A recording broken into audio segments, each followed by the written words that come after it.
Good afternoon, everyone. Sorry for the chit-chatting. My name is Sudha David-Wilp, and it is an honor to moderate today's panel on the future of the transatlantic relationship and EU foreign policy. And I see that one of our panelists is about to enter, so let me just add Nils Schmid here to the panel, and I think he will be appearing shortly. But anyway, welcome. My name is Sudha. I'm honored to moderate this panel on the future of transatlantic relations and the future of EU foreign policy. We have a great lineup. We've got two European lawmakers, Lia Quartapelle and also Nils Schmid. Welcome, Nils, and welcome, Lia. And we also have a DC think tanker, Max Bergmann. So before I introduce our speakers, I'd like to also thank the Progressive Zentrum for the invitation today and welcome everybody to the Digital Summit. So as I mentioned, we've got two lawmakers. Lia Quartapelle is an Italian politician. She was elected in 2013 and serves in the Committee on Foreign and European Community Affairs, the Subcommittee on Human Rights, the Subcommittee on Sustainable Development, and the Subcommittee on Africa and Global Affairs for the Italian Parliament. We also have Nils Schmid with us. He is a lawyer by trade and a member of the Social Democratic Party. He was also involved in state politics in the state of Baden-Württemberg. And since 2018, he has been the SPD parliamentary group's spokesperson for foreign affairs. Max Bergmann, based in DC, is a senior fellow at the Center for American Progress. His work focuses on European security and US-Russia policy. So I'm going to just pose a very broad question to each of our panelists so they can talk a little bit on the topic at hand, and then we'll have a little bit of a conversation. And I hope we get lots of questions for all of you that are tuning in, and I will try my best to sort them, but you can also direct the question on to a specific panelist. Lia, is it okay if we start with you? I think I'd like to find a little bit about, I'm based here in Berlin, so I'm not familiar with the scene in Italy. What do Italians think about the transatlantic partnership these days? And how does it sort of, equate it with how Italians view the EU, the European Union? Is it on the same level or is there a differential? Well, thank you, Sudha. Thank you to the Progressive Zentrum for the invitation, and hi to Max and Nils that I'm very happy to see, even if only online. Well, the views of of the Italian public opinion on what is happening worldwide are shaped by what happened during the pandemic, as I think everywhere. And this is very important to stress. We had quite a few worrying polls on how the Italian public perceives traditional allies and newcomers on the international scene. The most worrying poll was published maybe a month and a half after the pandemic started. And it said that 45% of Italians see China as a new promising ally, and 34% of Italians see the US as an enemy country. And on the same note, on Germany, around the same number of people see Germany as an enemy country. This poll, of course, is shaped strongly by the early debate that we had on the aid we received. I mean, China exploited very cleverly, very cunningly, the fact that in the beginning, Italy was very unprepared to face the epidemic. And so they did this face masks diplomacy that really brought results. With 200,000 masks, face masks, they brought home a result in terms of consensus that we still have to, let's say, explain to the Italian people that, I mean, was 200,000 masks, and that China has a lot to do with the start of the epidemic. The fact that they didn't, at least they didn't communicate the beginning of the epidemic early in time, means that 500,000 Chinese were around the world spreading the virus. At the same time, and going on the good side of it, I think the pandemic gives graphically the best explanation why we need the European Union. We spent a lot of time in the past saying that the European Union is there to protect us from global challenges. And we couldn't really feel what these global challenges are, while a pandemic really is felt on everybody's skin. What is a global challenge and why we need a strong European Union to face this. And I think, I mean, the European Union has given very interesting answers to these questions, what we could do together to face a global challenge on the health side, but also on the economic side. On the health side, European Union really recovered after the beginning, and we gave a common response also to health matters, including the procurement of health material. And on the other hand, the European Union is giving a true answer to the economic problems that are coming with the pandemic. And no one, not even the Italian populists, can deny this. In fact, we are seeing in the polls that the most anti-European party, which is the Lega Nord by Matteo Salvini, is decreasing quite sharply. A year ago at the European elections, he got 34% of the votes. Now in the polls he's polled at 24% of the votes, which is still high, but I mean, just in a year, 10% less, just for the pandemic, more or less. So I think we as Europeans, as Europhiles, we have to explain very well this point.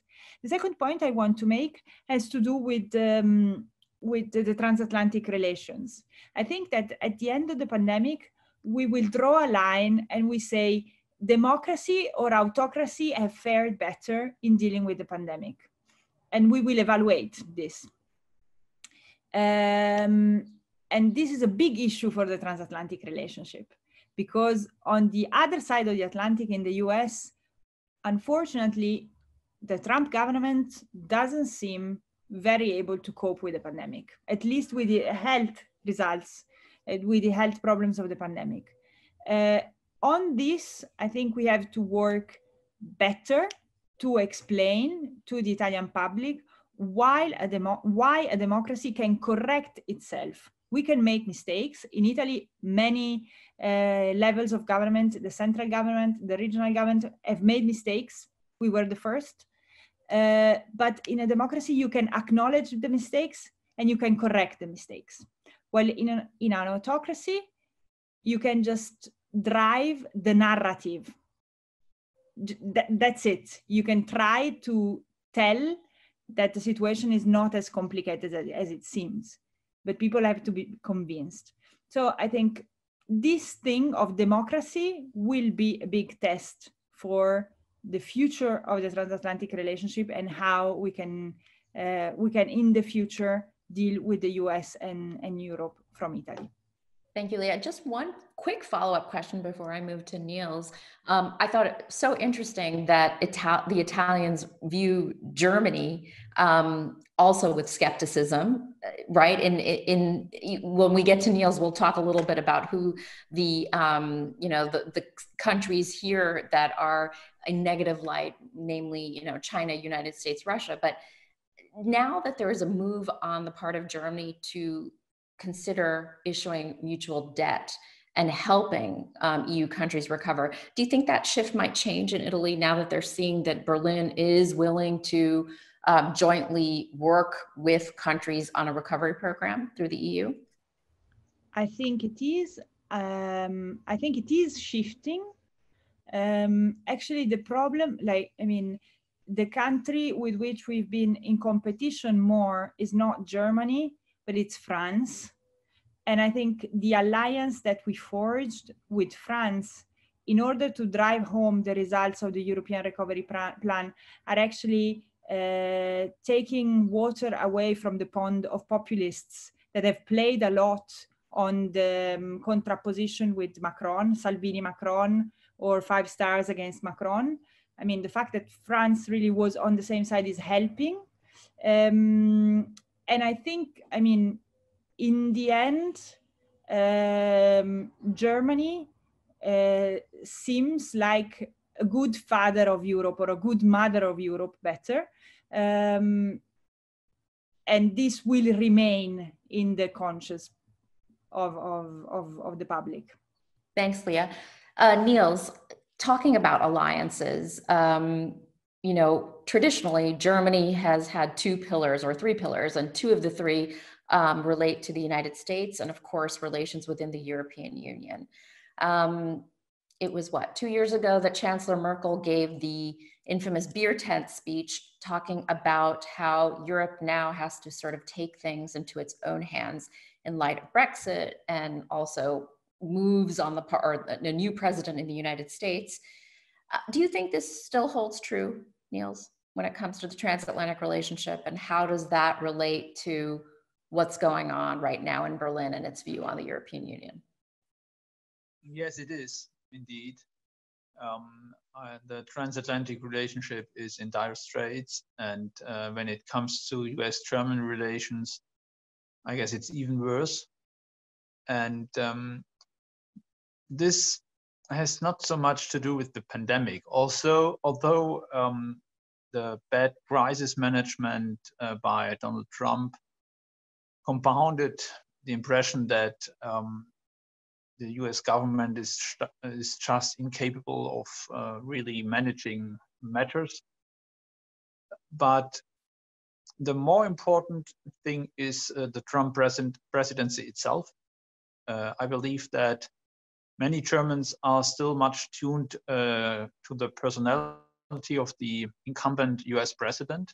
So the US reputation in Germany very much depends on what the president is doing and how he or she is perceived by the general public here. And in this respect, Trump has done tremendous damage to our relationship. We all know, all those who are engaged in transatlantic relations know very well that the US is much more than Trump, and we still have very, very profound bonds with members of Congress and members of the broader political community in the US, but still leadership matters, and leadership of Trump has done, as I said, a huge damage to our relationship. And then there's a more profound and more long-standing factor, that is the retreat of the US from international responsibilities, which dates back to not only to Trump and Obama, maybe even to Clinton. And this is tightly related in our perception to the aversion of the Senate to ratify international treaties. So just take the example of the statute of the International Criminal Court, take from Obama's terms the Paris Climate Agreement, take JCPOA. All were agreements which would not have passed the Senate. And so what we have to understand as Europeans, and of course as German policymakers, is that there's a much broader tendency in the US to give up international coalitions, to give up international responsibility, to withdraw not only troops, but also withdraw diplomatically from huge regions very close to Europe, such as the Middle East, the former former Soviet space, and all these areas very relevant to Europe's security. And this is a challenge which will continue even after a possible end of Trump's presidency. That's what we have to understand, and that's why we need a stronger Europe, a more sovereign Europe, as Lia also spelled out. But you should not overestimate the effects of the pandemic and of crisis management during the pandemic in Germany's perception of the US. This is just another element of a very gloomy view of the capacity of the Trump administration to manage the country well. So, I mean, given all that you've laid out about the United States' inclination to retreat from its leadership role, where does that leave Germany? Is Germany then ready to step up and lead? This was something that we heard very often, I guess around 2012, 2013. And then it seemed like the window closed, but now the window is open again because, as you say, Germany has done relatively well with the management of this pandemic. Does that mean that Germany will now step up and lead, given the fact that you look across the Atlantic, it seems that there's a vacuum, even though Germans say that 36%, according to the Korber survey, say they would have a close relations with China than the United States, but China doesn't seem to be an ideal partner either. So where does that leave Germany when it comes to international cooperation? Well, it very much depends on how you measure leadership. So the relatively good performance of German public institutions during the COVID-19 crisis shows once again one fundamental strength of Germany, which is civilian management, public administration. This has nothing to do with any military or security arrangement we have established in Germany. And so as long as the debate on Germany's growing responsibilities on the international stage centers on military means, you will not see such a fundamental shift in a very short time. But looking back at the last 5-6 years, you've seen some German European leadership. Just take the Ukraine crisis. The Minsk agreement was a very good example of German leadership, but not in a typical sense. It is a leadership which is embedded in Germany's leading role within the European Union, but without the support of other European partners and without the support of the full of the European Union, we would not have seen the same effects. So sanctions on Russia only work when all European member states work together. And JCPOA was prepared by the so-called E3, but it had the full backing of the whole of the European Union, all member states, and of course of the European Foreign Service in Brussels as well. And even Brexit, which was a challenge to the European Union, which demanded some leadership from the European Union to fight back against very delusional ideas from the British government, showed that there can be a strong European response. And now the question is, to which extent can we flesh out European sovereignty in military and security policy terms, but also in technology terms, in, of course, diplomacy terms, and also in terms of controlling our borders. And this is a very, very broad project. And I believe that the reaction to the pandemic has shown that Germany and France and all the European Union is really up to the task. And this is a very encouraging moment for the European Union. And do not expect any narrowly national leadership from Germany. Rather expect some leadership from Germany with other partners in strengthening the European Union and European sovereignty in different aspects, not only in military aspects. Okay. Thank you, Nils. Max, it's great. I have an easy job today because all of you are sort of setting yourselves up for the next person to comment on. And based on what Nils said, I mean, he talked a lot about President Trump, and I know you're not on Team Trump, but So has this president been, but has this president been more of a cyclical factor or a structural factor to the transatlantic relationship? And going back to what Nils said, do you think that Germany can be effective in creating European sovereignty? And is that something that the United States welcomes? Well, thank you, Sudha, and it's great to see Lia and Nils virtually. Hopefully someday soon we'll be able to do this in person. I think Trump in some ways is there's a bit of an aberration, but he does sort of reflect, he's an aberration just in the nature of his character. And I think the nature of his victory back in 2016 is something that we sort of, you know, after he was victorious by losing 3 million votes and then winning by 80,000 votes over 3 states and somehow winning the Electoral College, we sort of put this political genius on this guy that I think if you replayed that election in 2016 over and over and over again, he probably wins about 10 to 15% of the time, which was sort of his odds of winning. And so I think there is an element of he's an aberration. However, I think Nils is right. He does touch on and hit on themes that have always been present in a lot of the American foreign policy conversations. And I think one of the things that I think is difficult for Europeans, not so much for Brits, but for Europeans to sort of really understand about what's happened in America over the last 20 years is that we've been a nation at war for 20 years. And that war has been, it's been not felt in sort of progressive cities, but really in rural parts of the country, in suburban areas where, you know, people from my high school have died fighting in that war. And what that does is that creates a sense of angst, a sense of anger.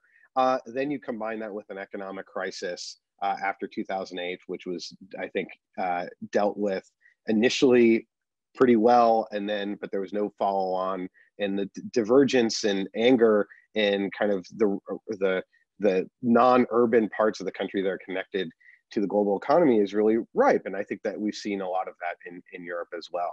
So I think Trump is hitting at this, you know, the same sort of populism that Lia was mentioned is endemic in America. It's that we have a two-party system. And so there is this element where Donald Trump has taken over the Republican Party. And I think there's also a dangerous authoritarian element to Trumpism, so to speak. And, you know, in some ways, I think Europeans are catching up to the view that American progressives had of Trump after he won.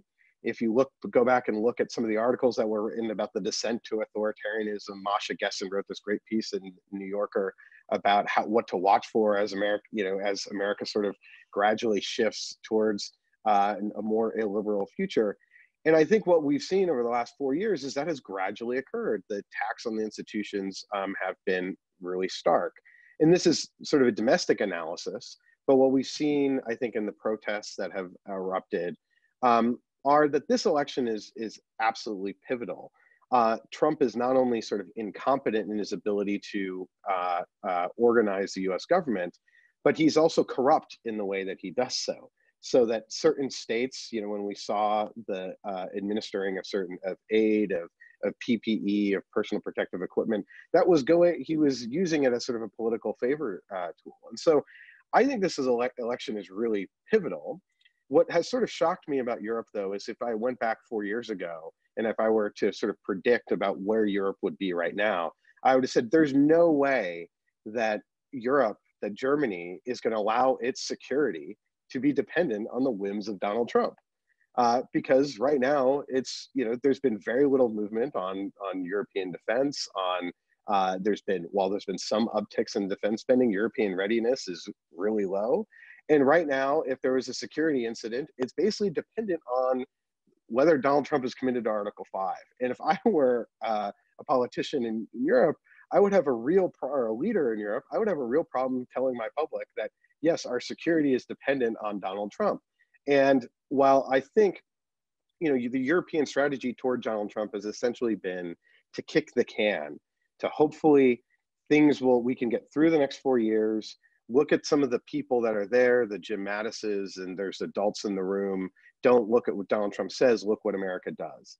That is now fading. I think the withdrawal of troops from Germany, or at least the pledge to withdraw troops, and the adults have left. So I think my sort of take is that I think we have a real problem, that Europe potentially has a real problem, where if Donald Trump remains president in 2021, that I think the future of the Transatlantic Alliance is really in doubt. And one of the things that troubles me is when I see these debates in Europe about, should Europe choose the United States or China? You know, sort of it's being pulled in this geopolitical tug of war. My response is choose Europe. That there are 450 million Europeans. It's a wealthy, you know, there's immense wealth. And what the world really needs is European leadership if America is going to turn increasingly in an illiberal direction. And when Angela Merkel was appointed or anointed leader of the free world after 2016, you know, it was treated as sort of a joke in Berlin, but Americans weren't really joking. That I think there is this real need that if America is going to turn in a liberal direction, Europe, there's a real place for Europe to take stronger leadership. I think it was a really good initial step with the European Recovery Plan, but I think part of it is not simply German leadership, but Europe sort of coming together in Brussels as one, operating more effectively in the world. And I think if Trump remains, which I don't think will be the case, to be honest, then I think it's really important for Europe to play an increasing role. And I think there'll be increasing pressure on, especially Berlin, to sort of speak for Europe to do more, especially vis-a-vis China, to speak up for human rights and other important global issues. Thanks, Max. So I, encourage our audience members to send questions our way. I have a few prepared, but I will be looking for questions. But Max, maybe I can start with you with a follow-up also. So, I mean, you gave sort of a wishy-washy answer on European sovereignty. It's not there yet, but you think there's a lot of potential for it. But with regard to the troop reduction, I think it's very interesting. It seems that there's bipartisan consensus in Congress that this is a wrong move by President Trump. But at the same time, I wonder, are there progressives out there that maybe think, okay, this is actually a battle I'm not going to necessarily go up against the White House? Because sure, there should be troop reductions because, as you mentioned, the United States is a bit war weary. Yeah, I think, look, there is bipartisan support for NATO. Frankly, I think what sort of happened domestically in the United States is that we spent so much focus after 9/11 on the Middle East, and now much of the last decade on Asia. We sort of don't understand Europe. The European Union is very confusing. Ask prominent American figures in foreign policy or in Congress to explain the difference between the European Commission and European Council. You're not going to get a good answer. And so I think there's general support for the Transatlantic Alliance. Yet Trump has sort of taken control of the Republican Party, and there's not a real appetite to push back on him on much of anything. And while a Republican senator may sign a letter, they're not going to go potentially to the mattresses on this, particularly since it's not a full withdrawal, it's a partial withdrawal. But I think just, you called me out on the question of European sovereignty. I think progressives in America should want increased European sovereignty. I don't think European sovereignty is a threat to the Transatlantic Alliance or to NATO. In fact, I think one of the things that America has been speaking out of both sides of our mouth for the last 20 or so years, when we say spend more on defense, and the Europeans say, well, we'd like to do it maybe collectively through the EU, and then we say, no, don't do it that way. And I think part of what a new American administration will need to see is that if there is a new American administration, is that European sovereignty is essential, that America is diplomatically weakened after Trump. All the things Neil said, I completely agree with, that our reputation is totally in tatters, that won't simply recover if we have an election that goes to Joe Biden. And in some ways, America maintains its military strength, but Europe has the diplomatic strength globally. And I think there's real room for a genuine partnership, no longer kind of the discrepancy between the United States and Europe that we've seen in the past, but actually working together, as we've seen at times in the past and with good results on climate change, on JCPOA, and on Ukraine. But I think there's more of that. There's so many global problems that need to be dealt with, and they literally all require the EU, and they all require the US. And there's this real opportunity, I think, in new administration to do that. And so there's sort of a tale of two futures here. One where I think Europe is going to be increasingly alone if Donald Trump remains in office, and one where I think the transatlantic partnership really can a new era for it of much closer partnership to deal with all the things that we face collectively.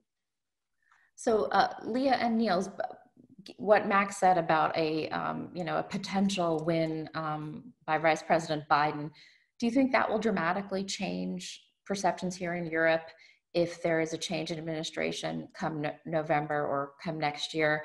Will we have an Obama bounce like we did after the Bush administration in 2008? What do you think, Lia, and what do you think, Nils? I think that this change is very much needed.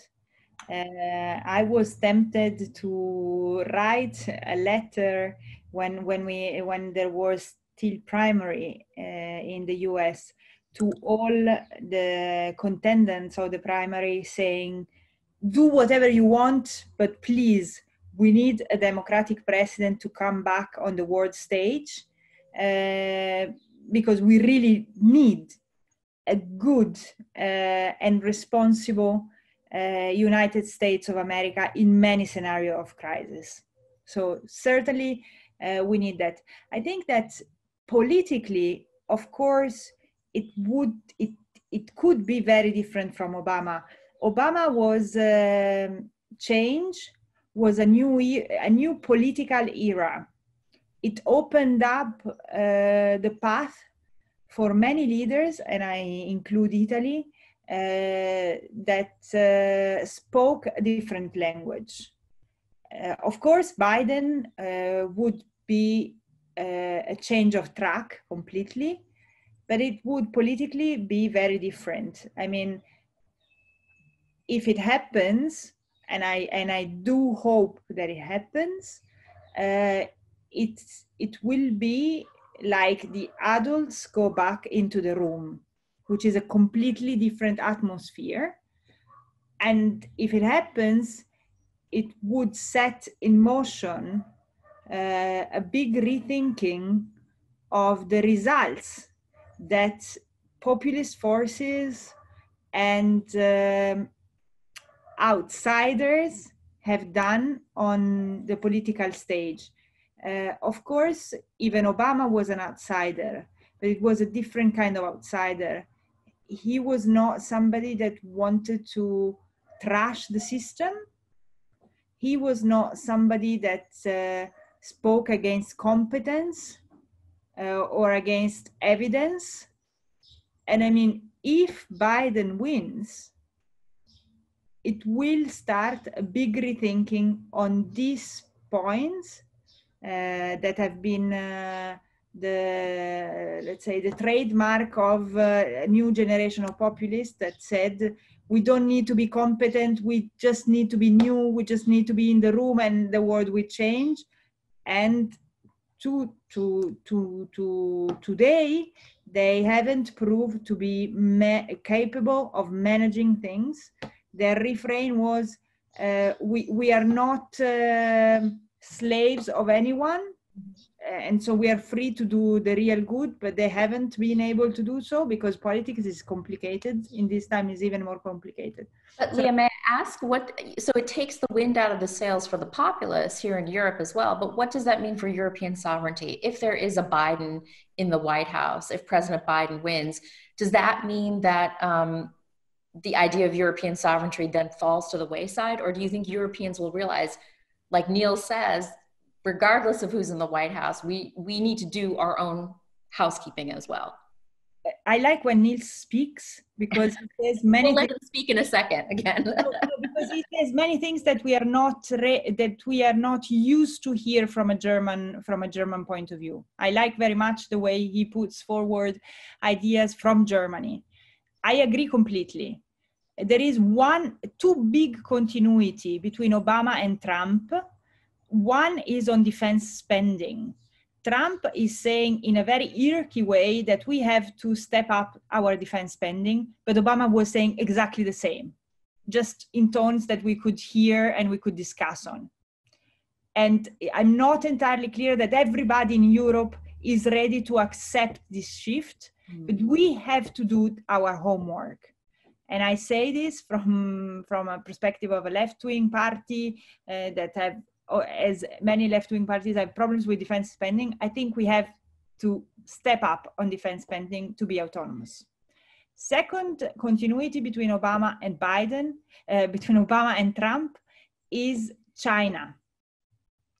Of course, again, the tones of voice are different, but it took Obama 2 or 3 years to rethink that he needed to have Europe as a focus of his foreign policy.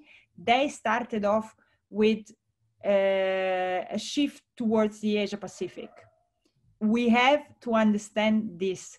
The strategic interest of the US is no more in the Mediterranean, is no more in the relationship with Russia. It is in the competition with China. So again, we have to do our geopolitical homework. We have to take care of our neighbors much more than we have so far. Nils, I see some questions are now coming in from people that are tuning in, and it relates a lot to what Lia said. So much of the transatlantic relationship is enmeshed with questions of security, whether we like it or not. So how do progressives on the left, I mean, you mentioned about the hesitancy of people here in Germany they don't really have threat perception, perhaps, as we would wish to in the transatlantic relationship, so that people realize why that security guarantee helps prosperity in our society, helps for prosperity in our society. How do you think you can convince young people, and more broadly, people, left of center, that security is important and plays a part in securing our democracies? First of all, I would like to stress that if Biden is elected, this will certainly lead to a change in perception, but it might also lead to some misgivings about his future foreign policy, especially towards the EU. There will be no turning back of the clock to the old days. Especially defense spending will remain an irritant between the US, even under a Biden presidency, and European partners, especially Germany. But before turning to Germany, I would like to say that even in the US, there is a debate about foreign policy and the role military should play in the framework of US foreign policy. So I believe that you may find within the ranks of the Democratic Party more and more people putting into doubt the traditional mainstream approach to US foreign policy based on military strength and on projection of military strength all over the planet. And there have to be some lessons. There have some lessons to be drawn from Afghanistan, Libya, Iran, and all these places. And so I believe that this might lead to a new convergence of ideas on the role of military force in international relations between Europe and the US. I believe that the younger generation, especially in Germany, and there was a very interesting study done and published some days ago here in Berlin on that issue, are more realistic. They are more demanding on human rights, on the importance of human rights in international relations. And they are also more open to the use of military force by Germany in an international context.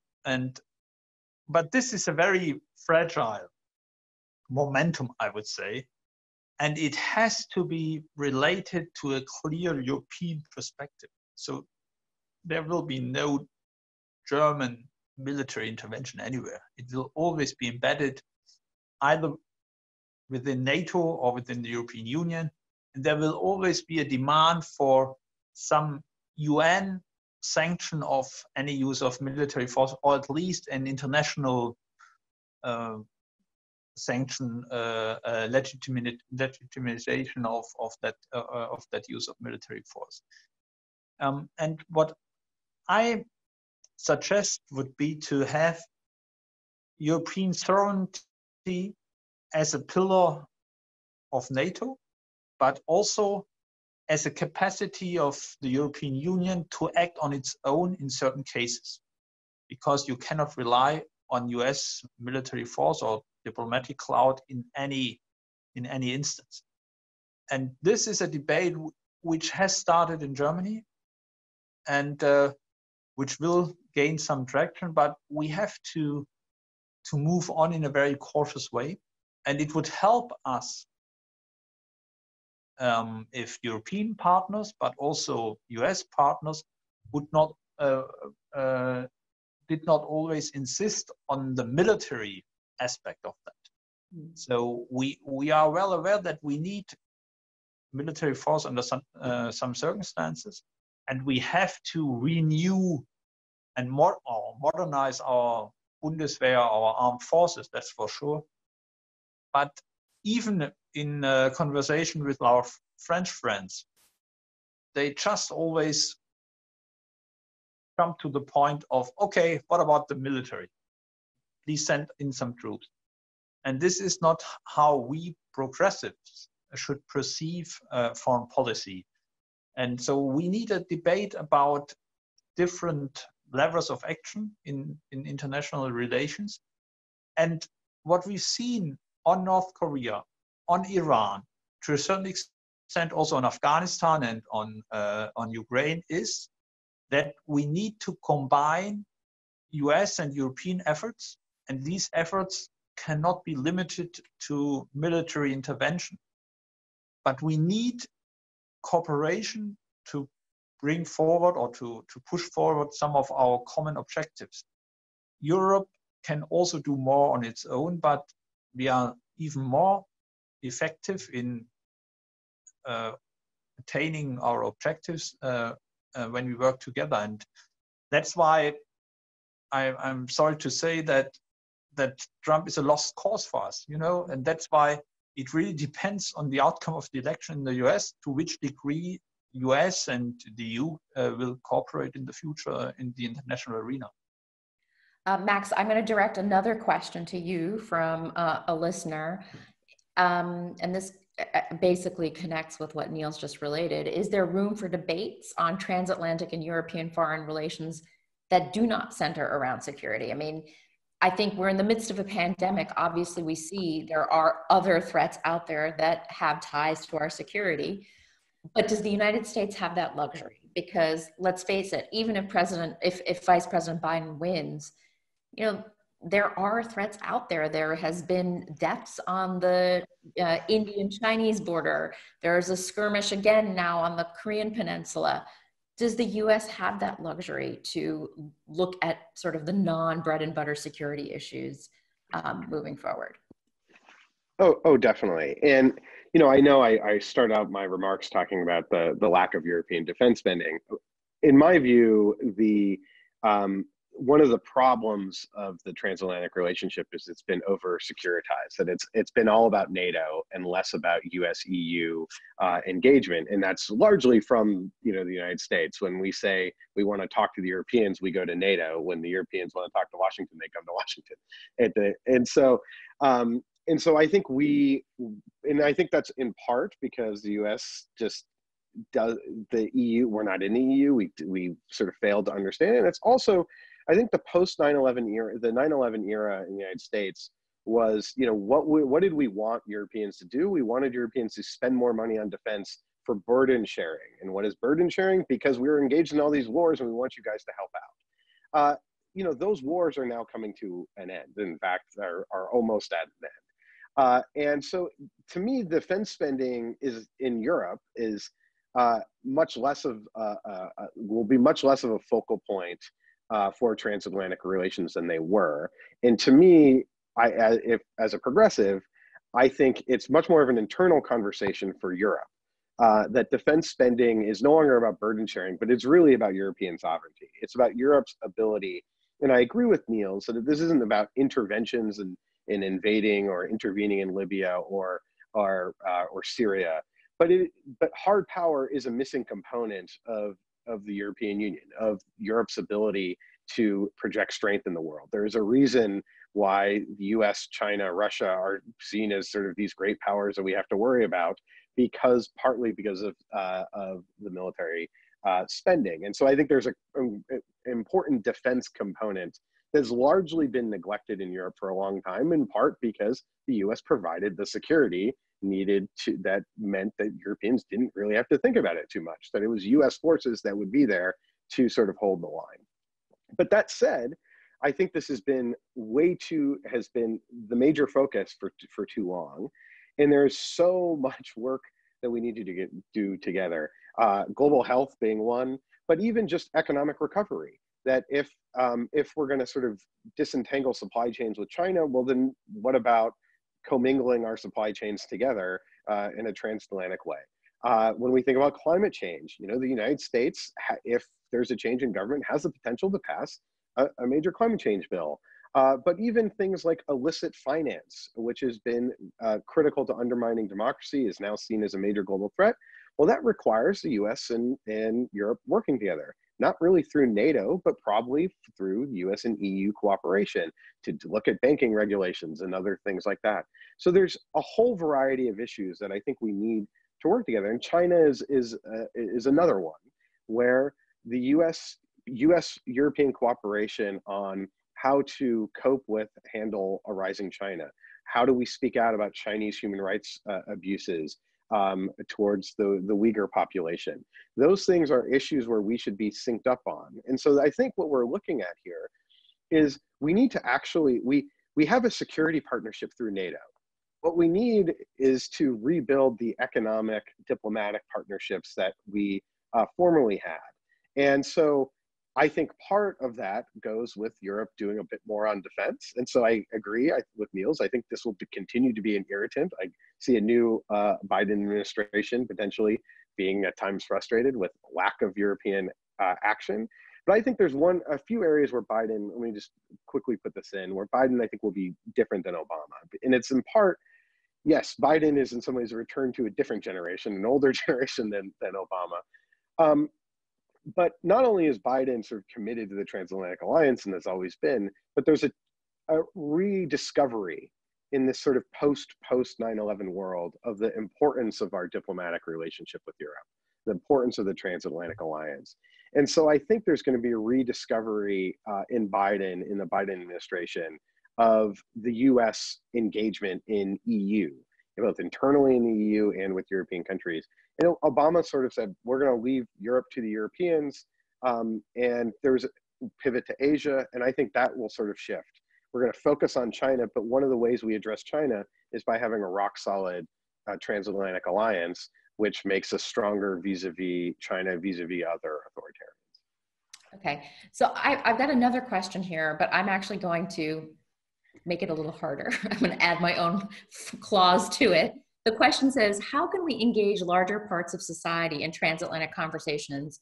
Because it seems to be such a distant topic for citizens. So what I'm going to add to it to make it a little bit more difficult, how can we do this if Donald Trump gets reelected in November? Why don't we start with you, Nils? Yes, it will be even more difficult if Donald Trump is reelected, because, as I've said, perception of the US is mainly through the lens of its president. And you should not forget that Trump is the first president of the United States after World War II who is an adversary of the European Union, who is against European integration, who wants to weaken or even destroy the European Union, as we've seen when Brexit came. And this is a very unique situation for us in Europe, especially for those who want to have very close transatlantic ties and who are engaged and involved in exchanges and conversations over the Atlantic. And so I believe that we need to broaden our relationship. And looking at the US, this also means to broaden it in geographic and in demographic terms. So for many years, US-German relations were based on I would like to call them traditional establishments on both sides, on the East Coast, maybe on the West Coast as well, and in the capitals like Berlin or Frankfurt and all these places. And we should not underestimate to which extent both societies, European societies and US societies, have changed over the last few years. So, for example, even in Congress, you see much more women, you see much more Latinos. And in Germany, similarly, you see people from immigrant families reaching top positions in politics, business, society, media. And so this, independently of the president, is a very, very huge challenge. And we in Germany, we have to understand that we cannot take this close relationship as granted. We have to renew it with every new generation of leaders, of activists all over the US or even all over Germany. And then we need some common projects. And I believe that formulating a foreign policy which is not only focusing on military intervention, but on coordinated efforts of economic sanctions, diplomatic initiatives, civil society initiatives, could be a very good starting point. And looking at the challenges European security faces, these challenges are all more or less in the immediate neighborhood of Europe. So Northern Africa, Mediterranean, Middle East, post-Soviet space. And one main challenge has to do with diversity, the role of Islam in these societies, but in our own societies. And I believe that, as in many other instances, US society, the US, is once again a sort of forerunner, frontrunner on demographic and social change. Diversity in the US is much broader than in European societies. So by 2040, I believe, there will be no white majority in the US society any longer. But even in our society, this will change. So I believe that even on a societal level, there can be room for exchange, and we have to de-securitize, as Max Bergmann said, our relationship. So this has very much centered on NATO, hard power, which is of course important and which is still the backbone of our security in Europe. But we have to broaden it on a personal level, but also on when it comes to the subject of our exchanges. Thanks, Nils. Lia, I mean, you're in a difficult position because you mentioned that both the United States and the EU don't necessarily have favorable opinions among Italian voters. But what about the younger voters? Do you see potential to perhaps change that dynamic? You know, let alone aside what happens in the White House in November. But what about, I mean, is there potential to change people's minds in Italy about these crucial relationships, both within the EU and the transatlantic relationship? Well, I like very much what Max said about desecuritizing the transatlantic relationship. If you translate transatlantic relationship in what in America you would call kitchen table issues, which is strategic choices for the future, I think you can win a lot of support. If we speak, as Nils was saying, about diversity in our society and how we can start a conversation to include diversity in the society. If we speak about climate change, if we speak on the other side, I mean, but on institutional stability and on fostering democracy in our neighborhoods, you're speaking about transatlantic relationship, because these are strategic challenges for the future. These strategic challenges can be reached only through a solid transatlantic partnership. At the society level, I think the debate in the US and in Europe is much more progressive and much more advanced than in politics, especially with young people. So if you translate transatlanticism into these strategic choices, there is also an explanation there of why we need a renewed strengthening of the transatlantic relationship, because the world has changed, the challenges that we're facing are different, and we need to tackle them together. Thank you so much, Lia. I'll let you close up, Max.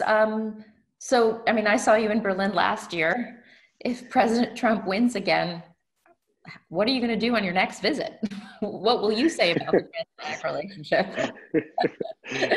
I'll come as a refugee. I think we're, the relationship is clearly at a pivot point, and I think if Trump is to win, if he remains in office, I think it's going to be a dark 4 years. I think some of the steps that have been taken by Europe thus far, and one of the things that the COVID crisis has demonstrated is that America has a federal system where we have different states, and the response to the crisis has been very different depending on which state you're in. But there is a movement, a really strong progressive movement in the United States, which I think is actually capturing the majority of the citizens. And I think one of the things that Europeans were doing, or certain European leaders, is reaching out to governors. The governor of California, which is taking a very strong action on climate change. And so I think you'll need to do more of that. I also think one thing that has sort of faded a bit are the people-to-people exchanges, which are even more critical now because America is becoming more diverse, less European descendant, are less of the population. And so I think, European outreach to communities of color, to Hispanic communities, African-American communities, to the diversity of the United States is really critical to maintaining the transatlantic alliance, the sort of de-whitening to some degree. And I think that's something that should happen sort of regardless of who wins, but will be even more critical. Because I think the hope is that Europe, if we do have 4 more years of Trump, I think it's, that Europe over those 4 years takes steps to actually fill the vacuum that has been left by the United States. And I think, to put it in sort of starker terms, American institutions have held to this point, despite sort of, in some ways, a relentless assault. But there's a real shift, actually, in the first year of the Trump administration to year 4. The adults have left. Now the people that are there are really Trump loyalists that are somewhat sycophantic about him. And if he remains in office, he'll only have further control over the Republican Party. And it's clear that he views Germany as an adversary. He's an anti-European Union, as Neil said, is one of the first American presidents to be anti-EU. And so I think it's going to be a very difficult 4 years. And so it will require Europe to kind of hit the panic button, so to speak, because in America, the hope is that our institutions will hold for another 4 years, and that will be the goal. That will be the effort. I was a progressive when Bush won in 2004 and thought that was the end, and then we survived and Obama came. So it's always darkest before the dawn. However, it feels pretty dark going to 2021 if Trump were to be reelected. So all that's to say, just to close, is that I think it's incredibly important that if and when America returns to the global stage, that we do so in partnership with a stronger, more unified Europe. And I think, that is that's not something that Americans can take care of. I think that's incumbent on European progressives to really carry the torch there. So typically there's a stream of questions that came in just as we end on a hopeful note. So hopefully we'll have questions on China, but maybe we'll have that session another time. It's been wonderful talking to all of you. Thank you so much, Lia, Nils, Max. Appreciate the time. Thank you, Progressive Zentrum. Onward with the Digital Summit. Enjoy the rest of your afternoons or mornings, and look forward to being in touch in person the next time. Bye-bye. Thank you. Goodbye from Berlin. Bye-bye.